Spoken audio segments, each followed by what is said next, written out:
Welcome to the Big O Show on the Overreaction Sports Network, powered by Believe. Still the same damn kid from Oklahoma, same old dreams hanging off my shoulders, wishing and waiting on a shooting star for all to see.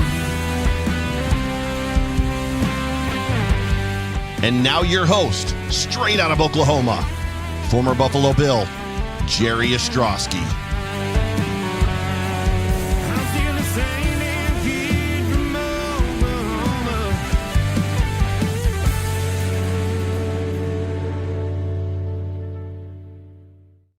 Oklahoma. Welcome in. It is another Big O show here on the Overreaction Buffalo Sports Network, powered by Believe.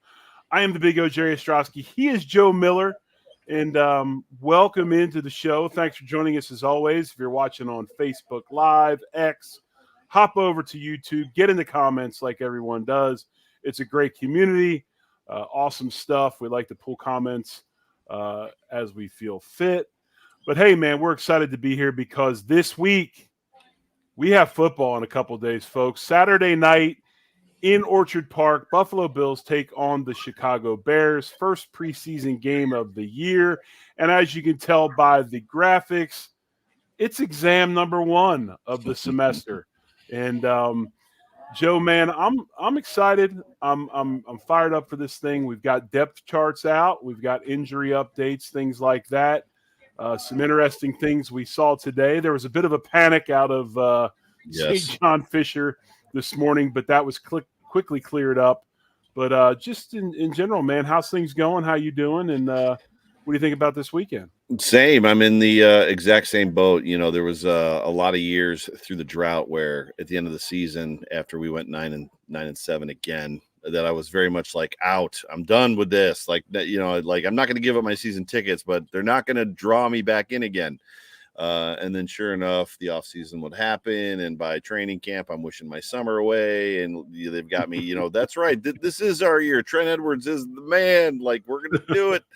And then we get Josh Allen, and there's an expectation to be good. And I said this to somebody on a show. I don't remember if it was one of our shows or a show I was a guest on, where it got to the point where knowing you were going to be good, it wasn't the same as when I was young, when you guys were playing. Right. When you guys were playing, it was just different when I knew the Bills were one of the best teams in the league. Now I'm doing creative content and I'm doing all this stuff. And when the Bills are good, there's a measure of like, there's really nothing to talk about. Yep, we won our 8th straight. So it's been weird. So, and then you come off of like a bad I'm going somewhere with all this. You come off the bad Bengals loss in the playoff. You come off the Chiefs loss last year, and all of a sudden guys are jettisoned, and it's like it's a whole new roster, and there's a new reinvigoration even for me. So I'm excited for this preseason. I'm excited for this season. Whereas last year I would say that I wasn't as maybe excited kind of coming into it. So, but this year the hook is firmly set in my mouth, and the Bills are reeling me in. So yeah, yes. Really, it's a different vibe. It's a weird vibe because, like you said, you know, there was always something hanging over the franchise, and you would think with a ton of new faces that right. this Bills team coming into fall camp, there would be kind of an uneasiness or being unsure about themselves, a feel-out process. I mean, they hit the ground running from day one. Yeah. I think you get a little bit of a glimpse into just kind of the mindset today. Josh Allen's interview, his little presser after practice, and someone asked him the question, do you miss Stephon Diggs? And he was like, well, how do you want to define miss? I mean, right. Yeah, I mean, I do. He's a great player, but I wouldn't necessarily say I miss him. And I thought that was very, very telling. And, you know, yeah, we were kidding around last night about it. You know, everybody's found a way to ask the question about Stephon Diggs not being there without using his name. But no, I mean, props to the guy that asked the question, just went straight to it. And I really do like the answer by Josh Allen. Although it was very mature, very thought out, and it was a good thing. But hey, we got a game on Saturday night at home in Orchard Park. Yep. Chicago Bears come in.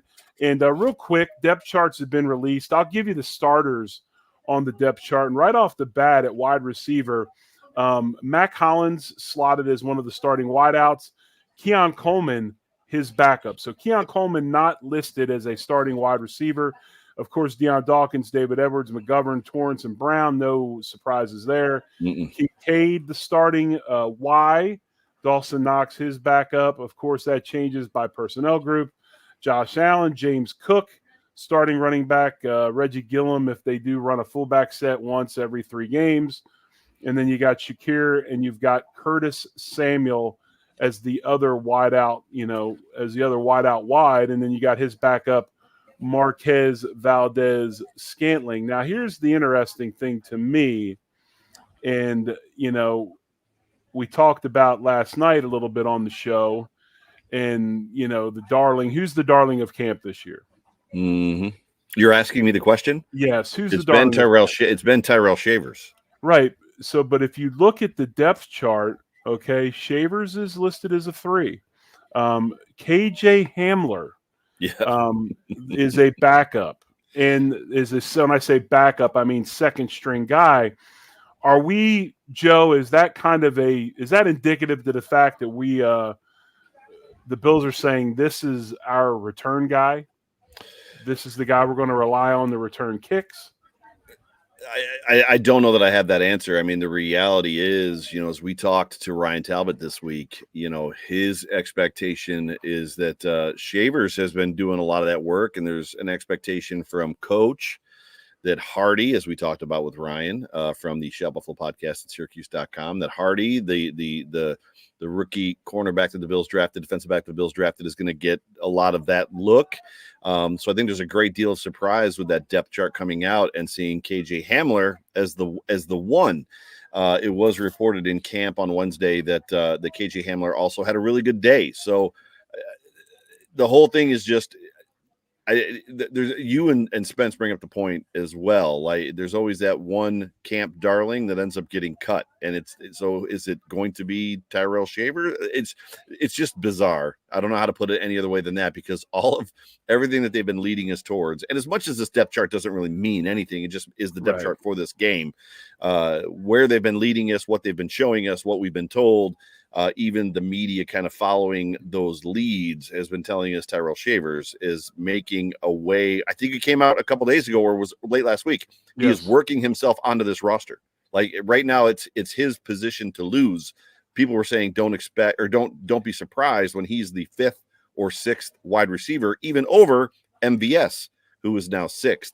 What is really interesting is that Chase Claypool is last on that depth chart with the toe. So it brings up the question, is he going to play on Saturday? And I'm just reminded of the scene in Stripes with Bill Murray when the drill sergeant, when Hulka says, "I've noticed that you're always last," and he goes, "I'm just pacing myself, Sergeant." So I don't know if Claypool's just pacing himself at this moment. Right. And it's we know about toe injuries. I mean, toe injuries are devastating, especially that big toe injury that you can have. And by the way, great segue with talking about somebody's toe injury and also using the movie Stripes, considering, Sergeant Hulka, you're our big toe. He's our big toe. but when you look at this, and then the other thing on offense, if you want to get into it, and offensive line wise, I mean, no real surprises. Will Clapp is the backup center. He's listed as the backup center. A little bit of a surprise to me. Alec Anderson is a backup guard. And then they got Lyle Collins as a backup left guard, and then they got Ryan Vandermark and Richard, and you can go ahead and pronounce that. I pass. I will correct you on Vandermark because every time Josh Allen has been asked about Vandermark, he says Van Demark. And so I'm Van Demark. Okay, so we've been saying that wrong for the last garage. He's the backup right tackle. You didn't have to go back to it. I was trying to go around that name. You didn't have to go back up there. For the tight end room, they do have Quentin Morris third, and they got Zach Davidson as the 4th tight end. So that's the offense. Defense, they come out AJ Epinesa, Ed Oliver, Daquan Jones, who's a little bit banged up. He was on the list today. And Greg Rousseau make up that starting defensive line, followed by Matt Milano and Terrell Bernard, of course. Then Taron Johnson, Rasul Douglas, Christian Benford, and then Taylor Rapp and DeMar Hamlin. Cole Bishop, Hamlin's backup. Cam Lewis, Rapp's backup. And they've got the other guy that possibly could be the return man in Daquan Hardy. as the backup to Taron Johnson, which I find very interesting. Yes, not Cam Lewis, which was Yes. something we also talked with Ryan about on Tuesday night. Yep. And then you look at the linebacker backups. People had talked about Dorian Williams being the backup Mike. Dorian Williams is backing up the weak side or will linebacker Matt Milano. Nicholas Morrow backing up the middle linebacker. And then they've got, subsequently guys behind them. So the one that's very, very interesting is Deion Jones being behind Balin Spector as the fourth middle linebacker. So maybe not quite having the camp that people think. Yeah, it'll be interesting to see what happens with Balin Spector. When you look at that depth chart altogether, Dawson Knox and Dalton Kincaid are not going to play in this football game. So we're going to see a lot. We'll probably see a little of Quentin Morris, and we're going to see a lot of Davidson, in my opinion. And I think this preseason, specifically this game and the last one, the third game, is going to be a great opportunity for Davidson to work his way onto this roster. If not the active roster, then at least the practice squad. And it kind of comes back to my projection that the Bills go with 2 and put a guy in the practice squad, and maybe Quentin Morris is that guy that's the odd man out, not because they don't like Quentin Morris, but just because they can keep somebody else someplace else, especially in a year with a brand new kick return and a brand new kickoff situation, and they don't know what they need or what they want or how they're going to play it. So it's going to be interesting. Damar Hamlin obviously is getting the start due to the injuries to Cole Bishop and then to Mike Edwards. So it's going to be – I'm excited to see Dorian Williams. I'm excited to see Damar play. Specifically those guys against Caleb Williams, who has been reported he's going to play in this football game. We don't know how much, if it's going to be a couple snaps, if it's going to be a couple series, if it's going to be a quarter, but they're going to work to get him acclimated. But that depth, there's a lot of nuggets in that depth chart as much as it means nothing. There's hints there, more hints at what they want to see probably than there is, determinations. But it's interesting. Looking at this roster, looking in the depth chart, when you go into this game on Saturday against the Bears at home, you talked about Damar Hamlin. He's one guy I'm really watching because even though Damar is listed as a starter, I think Damar is going to get a bunch of playing time, as will Cam Lewis and the likes. But who are some of the guys that you want to see? I know we talked about Zach Davidson. Who are some of the guys maybe you want to see? Really kind of the Bills put the spotlight on, so to speak, to see if they are prime time ready. Because even though this is the first preseason game, they've been in practice a long time. They've got a ton of reps, so they should be able to come out, and they're going to make mistakes. But who's going to fly around and really get the spotlight put upon them on Saturday night? I have a few names besides the 2 that we've talked about, and Damar and Zach Davidson. Maybe who are some of the guys you're looking at? Well, obviously, Ray Davis is going to head up that list. And as much as I don't think we're going to see Keon Coleman at all, I would love to at least see him out there on the outside running some routes for a series or 2 so they can put something on film and just not throw him the football. Just for safety reasons, like get him out there to feel the speed of the game, because you can speak very much to the fact that preseason is faster than training camp. And then obviously when the season comes, it's even faster. You don't want him to go from training camp to the season as a rookie, but to avoid injury, just don't throw him the football. But we're not going to see Keon, I don't think. But for me, Ray Davis is a big one. I'm excited to see Frank Gore Jr., believe it or not. So I just want to see what that kid does. A lot of the wide receivers, I want to see what a lot of these other wide receivers do, including Andy Isabella. Kind of in not in the new scheme. We're going to see a lot of vanilla, but there's going to be some Joe Brady concepts out there. But those 2-3 probably top it off for me. Yeah, I mean, I think you hit the nail on the head with Ray Davis. That was one of my top guys I want to see. I want to see if he can go in, he can take a game over. Now, obviously, he won't be working behind that starting offensive line, which will be an issue, backup quarterback and the likes. But you'd have to think that Chicago is really not going to play all their guys either. So even they're going to play some, you're going to see their number 1 O-line early as they put the franchise back there with Caleb Williams. But you will see them sub out pretty quickly. I disagree with you. I think Keon Coleman's going to play. I think Keon Coleman's going to get reps. How many he gets, I don't know, but he's young. And with him right now backing up Mac Hollins, I think that they want to see some stuff. And I would expect Keon Coleman to come out and play first series. That's just me. Maybe you've heard something I haven't heard, but I have not, by the way. I haven't Yeah. heard anything. That's pure speculation, as I don't think Keon plays in this game. Just because Josh isn't playing. I think the first time we see Keon is when we see Josh. That's just a guess. I would think that if Keon was listed as the first wide receiver, if he was listed as a starter, I think he'll get in there. I think I want to see Dwayne Carter. I want to see, Agreed. Things are live. The bullets are live. I want to see what he does. Can he make plays? Can he be disruptive? The other guy I really want to see a lot of this preseason, and I think you're going to see him get a ton of reps. And I don't want to see him just at that spot behind Matt Milano. I want to go with what we talked with Ryan Talbot talked about last night when he said, when he talked about Williams playing behind Terrell Bernard is that backup middle linebacker.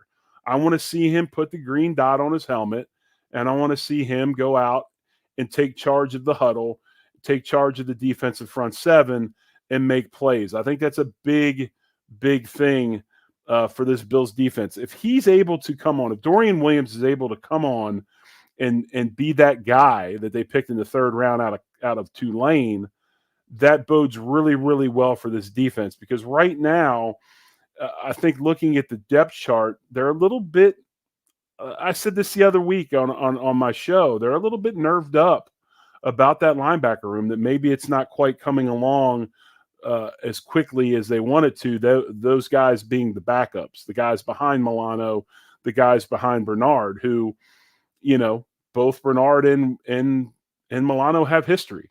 They have history of getting hurt. So there's a chance that those guys are going to have to play. Is the first linebacker off the bench, no matter what position it is, Dorian Williams? And now's the time to figure that out. So I really want to see him a lot. And the other guy that I think is going to get mega reps is Kaiir Elam. I think Kaiir Elam is going to get mega reps, and I think we're going to get a chance to really see, because if he's playing against their 2s and 3s, and if he's had the preseason that we all know he's had or been told he's had, he should be able to go out there and shut down another team's 2s and 3s and have a very, very productive night. So those are some of the guys that I want to see, because obviously the guy that I'd want to see a bunch of reps out of would be Cole Bishop. We're not going to see him. I don't know. Did you see the video of him riding the bike the other day one-handed? He wasn't using his one shoulder. Yeah, and it got followed up with, he does have an arm still. Right. It's just a bad angle. Right. But yeah, if he doesn't even have his – I've separated my right shoulder twice. I'm sure you've done it before. Keep going with that, because that's where I want to go with this. There are not many worse injuries in the world than separating your shoulder, because you think, oh my gosh, I've separated my shoulder. This is awful. And it'll be sore and it'll heal. Except what they don't tell you is you can't lay in bed and breathe.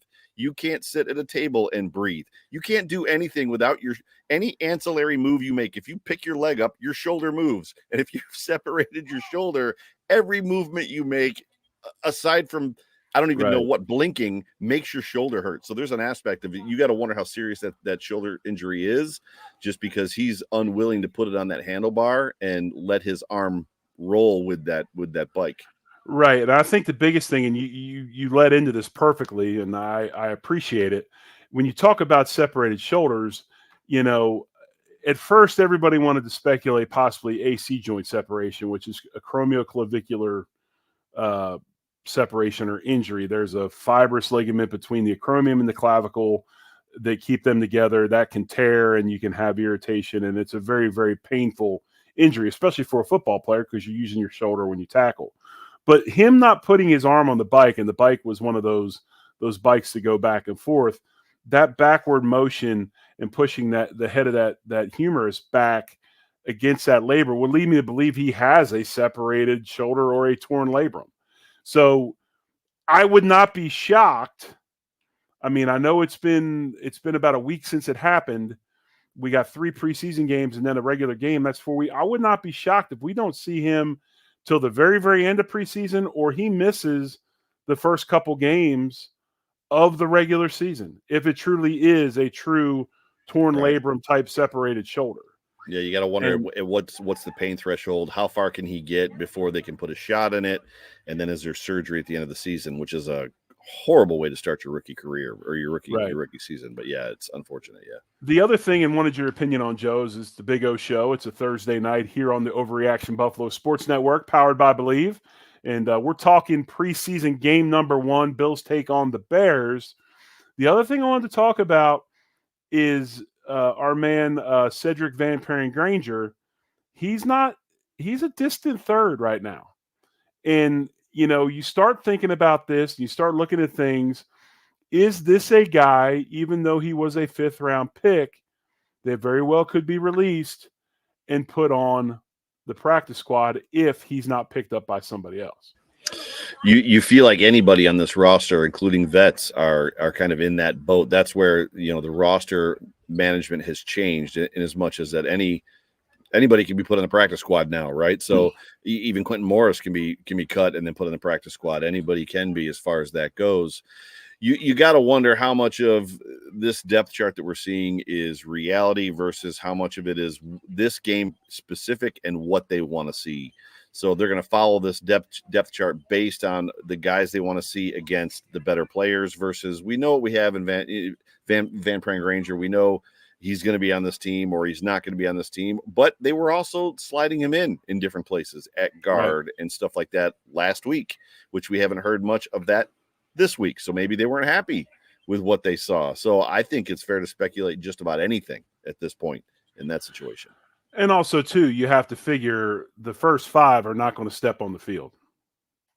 I mean, Exactly. let's be honest. Exactly. So in theory, there's perception and there's reality. In reality, he's really the second string center because after Clapp, right, he's the next man up. So, right. The interesting thing will be then when he does come in and play center, does Will Clapp then move to a guard and get some guard reps and things like that? That's another area that I'm going to be looking at on Saturday night. I'll be excited to hear from you specifically, having played center at the NFL level, and it's not your natural position either. I don't think it was your natural position. Yeah, no. I'll be interested to know from you, from what you see in this game and as the preseason progresses. What does he have to do to make the Bills feel comfortable with him being the backup center for this football team? Because if they're keeping 8 guys or 9 guys, there's a good chance that he is on the out unless they feel supremely confident that if something happens, right, to Connor McGovern, that he can go in and do the job week 2 or week 3 if it comes down to it. I can answer that question right now. And right now, the number one thing, and obviously I'm saying this on speculation. I'm not there. I'm not in the meeting rooms with Cromer and the offensive line at camp. But what I can say is this: the quickest way for a young offensive lineman to get on the field and the quickest way for him to stay off the field is not knowing what he's doing and not knowing the calls and the plays and the different looks. I'm sure that the Bills probably are running a little bit more of a complex scheme than Georgia did. I mean, Georgia wins a lot of games because they pay more NIL money, they get better players, they get better transfers. Now, they obviously don't get better drivers if you've been following the news, but it's one of those things where, they're playing with the best players in the country year in and year out. I do believe that Cedric is a guy that is a people mover. I think he's probably very, very comfortable with a head-up nose. I think he's comfortable with a shade. He's comfortable playing against a one technique. I think that he probably, if he has maybe some weaknesses, it's playing second level, getting to those faster linebackers that are getting covered up by defensive linemen and things like that. So I think the biggest thing are those 2 areas. For him, I'm not worried about power. I'm not worried about man-on-man type stuff. I'm worried about second-level stuff. I'm worried about him understanding the complexities of the Bills' offense under Joe Brady. If Josh Allen makes a protection change at the line of scrimmage, is he on top of things to where then he can make his call to adjust to what 17 has just called behind him? Because that's the franchise is behind him. Okay. So 100%. You better make sure you're able to protect the franchise. And so that's how I look at that as well. Because when you start talking only keeping 8 and 9 guys, Joe, I mean, you're one play away from having to bring your ass in the game and go play, right? I mean, it happened to me. I've told the story a million times. Got pulled off the practice squad. I'm on the sidelines of Miami, It's halfway through the second quarter. I got a towel. I've got a hat on. I'm waving in the stands. I'm watching this over here. This is the coolest thing ever. My paycheck's bigger this week. And next thing you know, Tom Brejan turns around and points at me and says, "You're in next series." And everything changed in the blink of an eye, right? And all of a sudden you had to take the potato out of the back of your pants. Yes, a large potato that was in white pants, so to speak. So, but yeah, I mean, that's one thing. But this is as we roll towards the end of the show today, and we appreciate you coming in. We appreciate you in the comments. Thanks as always. We're trying to get to 2,000 subscribers before the preseason, folks. Before the preseason ends, we're slowly on a slow, steady creep. Mm-hmm. Let's see if we can get to 2,000. Tell your friends if you're watching, because we know we can see analytics on YouTube. There are people that watch weekly that aren't subscribers. Mm-hmm. Hit the subscribe button before you leave the page. Join the Overreaction Buffalo team. We'd love to have you. And also, let's see how many likes we can get on this video. Hit that like button as well. But here's one of the last things I'll get into before we roll out of here on this edition of the Big O Show as we gear up for that Saturday game against the Chicago Bears. You know, isn't it wild that we were talking in the offseason about a soft rebuild, and we were talking about a bunch of key players that were moving on, and now all of a sudden we're talking about a lot of players that we may have to cut that we don't necessarily want to cut. And I think it just is a testament to this franchise, not only Bean, but McDermott and the coaches, that these off seasons obviously have been really, really productive because a lot of young guys are stepping up. I mean, look at DeMar Hamlin. I mean, DeMar went from a guy that everybody was talking about, well, we just kept him because it's a feel-good story. Right. To all of a sudden, he's out there producing, and there's a good chance he's a day one starter at safety. You know, we heard about Terrell Shavers from Ryan Talbot last night, the amount of work he's put in the offseason to get better at not only being a wide receiver, but being a special teams player. It's just really, really cool to see. I would suspect that the guys we cut, it's going to be hard to bring a lot of them back on the practice squad because I think they will get poached because this front office has done a really good job of reloading this roster with talent. Yeah, I agree to a point. I feel like we've been in this position before, primarily last year. And then as the season played out, we were like, oh, maybe we're not as deep as we thought we were. And I feel like there's an aspect of, at times, we hear the reports. We hear the media guys pining on Twitter. We bring them in.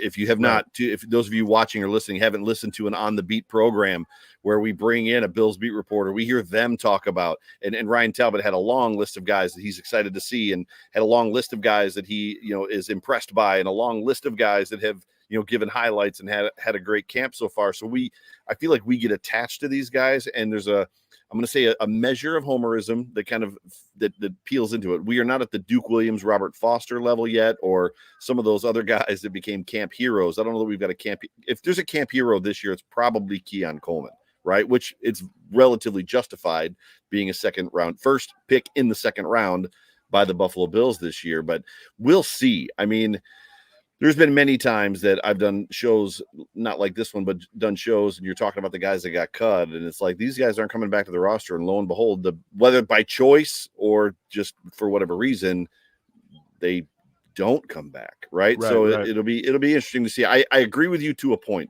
I want to wait, and I just want to wait and see where we're at, specifically through a couple of these games, and see see if the cream rises to the top. And the funny part about that too is there's always that one guy. It's like, this dude has had an amazing preseason and the Bills cut him. It's like, that's the guy. That's the guy you cut.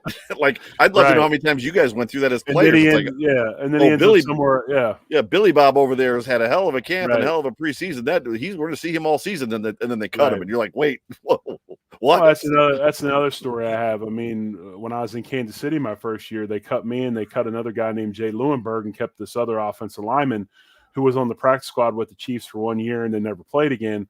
Lewinberg and I played a combined 18 years in the league. Yeah, the two guys got bounced and played. Right. So it just happens. I mean, players mature at different levels and all those things.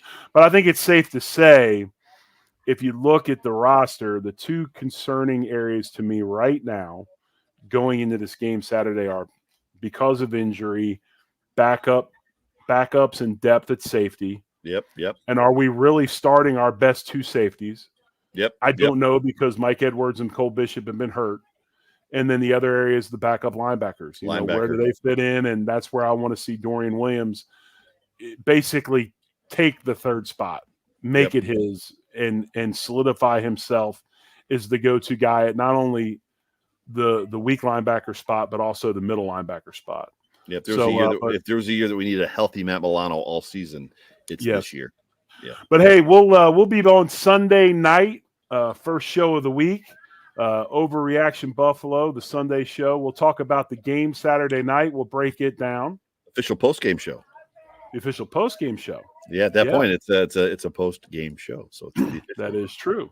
So we'll have the official post-game show on Sunday night. Then we'll roll in Monday. We're going to have when's off tackle officially start? So it's supposed to return this week, following the first preseason game, right? Because now there's actual off tackle things to talk about. But so we'll see. We still have to get a confirmation from. Well, it might be a little bit hard considering what's going on this week.